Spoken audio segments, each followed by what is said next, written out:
কি রে তোমার গুলার কি আছে কাম আছে কোনো? আরে না কাম নাই কোনো। না না না, আমারও তো কোনো কাজ নেই। তাইলে শোন, আমার একটু বুয়েট কাজ করা লাগতো বুঝছস। আমার আব্বা কইছিল তো চল সবাই মিলে যা করি কাজটা।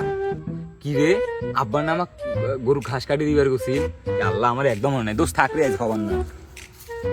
আল্লাহ আমার বাপ নে কইছিল আমাকে বাজার করবে। এ বন্ধু আজকে হবার নাই, থাক থাক থাক আমি বাজার করবে যাবো। থাম থাম, আব্বা ফোন দিছে। হ্যালো আব্বা, ভুইনিরা লাগবি?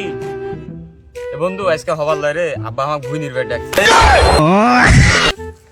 আমি আরো ভাবলাম আমার আব্বা কয়টা টাকা দিবি, রাইদুত মিলে সবাই একটু পার্টি করব।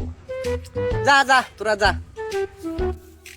এ বন্ধু আমার কোনো কাজ নাই, কাম করতে যাই যাও। কি এ বন্ধু দাঁড়া দা। হ্যালো আব্বা, আমি কোনো বাজার টাজার করতে পারবো না, তুমি করে নিও। আব্বা আমি ভুইনিরের বাবু না আজকে, তুমি অন্য কাউকে দিয়ে করিয়ে নাও। শালার বন্ধু রে, খাওয়া পেলে পেছলত করি এসে।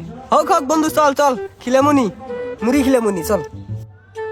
চোট মারনির বেটা, মুড়ি খাওয়ার জন্য আর কাম করে দিয়ে দাও সাউয়ার বেটা। আচ্ছা ওই মুড়ি খাওয়ার জন্য ডাকছিল আমাকে। ওই তো স্যারের মুড়ির জন্য কাম করবো, বিরিয়ানির জন্য কাম করি না, স্যারের মুড়ি।